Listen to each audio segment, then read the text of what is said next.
बिस्मिल्लाहिर्रहमानिर्रहीम। आज हम चैप्टर नंबर 8 का लास्ट टॉपिक पढ़ेंगे, कामती नकाइस की इस्लाही वर्जिशें। सबसे पहले गोल कमर की इस्लाही वर्जिशें। इस्लाही वर्जिशें ज़्यादा से ज़्यादा 18 साल की उम्र तक बेहतर रहती हैं, क्योंकि ये दौरानिया जो है हड्डियों की अफजाइश के लिए बेस्ट होता है। इसके बाद जो है वो हड्डियों की ग्रोथ रुक जाती है और इस्लाही वर्जिशें जो हैं वो कारगर साबित नहीं होती।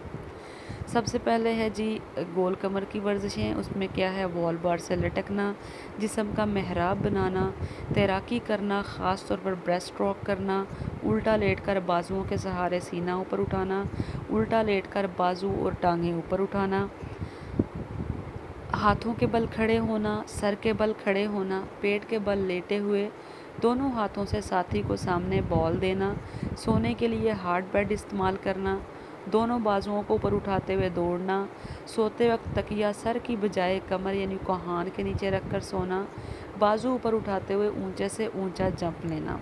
मोस्टली इसमें आपको क्लियर हो चुकी होंगी। इनमें से चंद एक ऐसी हैं जिनकी आपको समझ नहीं आएगी, तो वो मैं आपको पिक के ज़रिए लास्ट पे बता दूंगी कि ये एक्सरसाइज जो है वो गोल कमर के लिए उसकी पिक मैंने अपलोड की है, तो वो मैं आपको बाद में दिखा देती हूँ। नेक्स्ट है खाली कमर की इस्लाही वर्जिशें।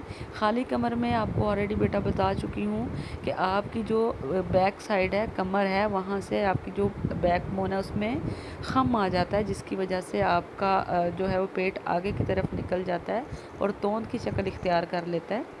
इस डिफेक्ट को ख़त्म करने के लिए घुड़सवारी जो है वो बेस्ट एक्सरसाइज है। बिकॉज जब भी कोई पर्सन घोड़े पे सवार होता है तो वो आगे की तरफ बेंड होके बैठता है, बिकॉज उसकी जो कंडीशन होती है अपने वेट को मैनेज करने में और जो घोड़े की रनिंग स्पीड होती है उसके साथ उसको मर्ज करने के लिए उस बंदे को या उस पर्सन को अपने आप को आगे की तरफ झुका कर बैठना पड़ता है और इस तरह से झुक के वो क्या कर सकता है, अपनी ये जो नक्स है इसको ख़त्म कर सकता है।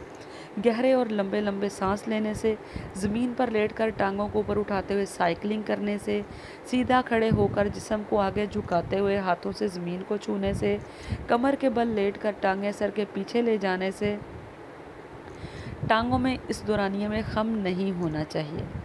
ज़मीन पर बैठते हुए सामने टांगें करके हाथों से पंजों को छूने में, पीठ के बल लेटते हुए दोनों घुटनों को छाती से टच करने से, कमर के बल लेटकर 90 दर्जे का जाविया बनाते हुए टांगें ऊपर और नीचे ले जाने से, पुशअप्स लगाने से और सिटअप्स लगाने से।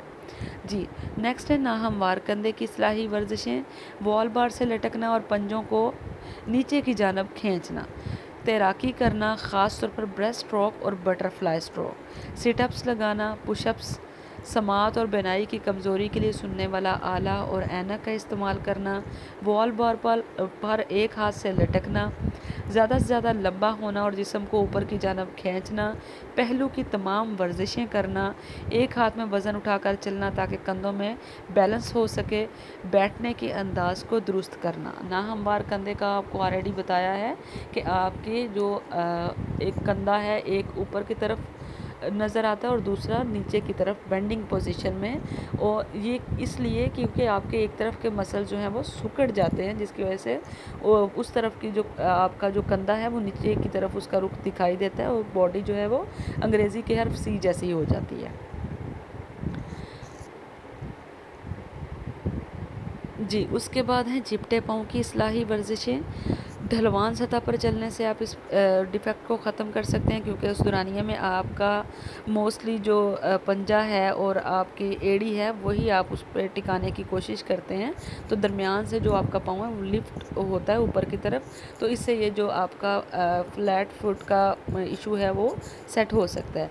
पहाड़ों पर चढ़ने से, रेल की पटड़ी पर चलने से या तार पर चलने से, तवाज़न की तमाम वर्जिशें करने से, पंजों के बल बैठना, चलना और कूदना, पाँवों की उंगलियों से पियानो बजाना, ऊंची जगह पर पाँव की उंगलियों से रुमाल, पेंसिल या गेंद को उठाना, एड़ियों पर इस अंदाज से चलना कि पंजे मुकम्मल तौर पर ज़मीन से उठे रहें, ख़ास किस्म के जूते इस्तेमाल करना जिनके अंदरूनी तलवे इस तरह बनाए जाएँ कि जिस्म का बोझ पाँव के बैरूनी किनारों पर पड़े, बैठे हुए पाँव के तलवे जोड़कर आपस में मिलाना और गेंद रखकर दबाना।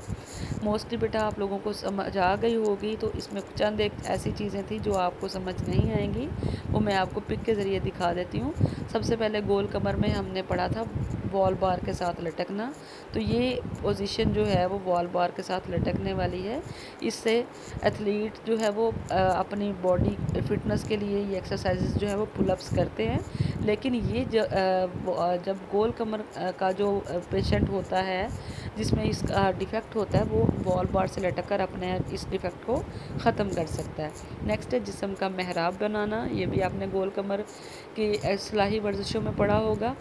उसके बाद है जी ब्रेस्ट स्ट्रोक। ये आपने पढ़ा है गोल कमर की इस्लाही वर्जिशों में कि आप ब्रेस्ट स्ट्रोक के ज़रिए से गोल कमर के नक्स को दूर कर सकते हैं।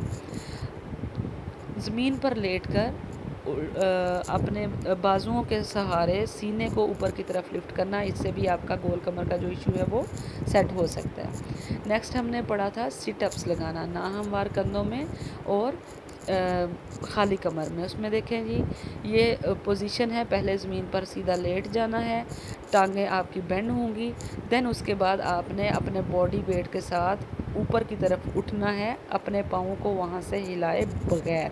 तो ये आपका जो अंदाज़ है ये सिटअप्स का है, ठीक है। नेक्स्ट है ये पुलअप्स।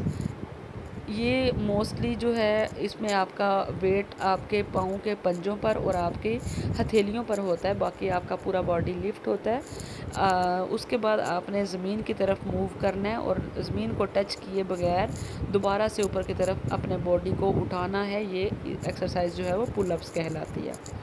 ये आपका स्पेसिफ़िक जो अंदाज़ है बटरफ्लाई स्ट्रोक है स्विमिंग में, इसके ज़रिए से भी आप अपना पोस्चरल डिफेक्ट जो है उनको सही कर सकती हैं, जिसमें मोस्टली आपका आता है नाहमवार कंधों का इशू, ठीक है जी बेटा। इसके अलावा अगर आपको किसी एक्सरसाइज की समझ ना आई हो तो वो आप मुझसे पूछ सकते हैं, उसको मज़ीद मैं आपको फिर क्लेरिफाई कर दूँगी। Thank you so much.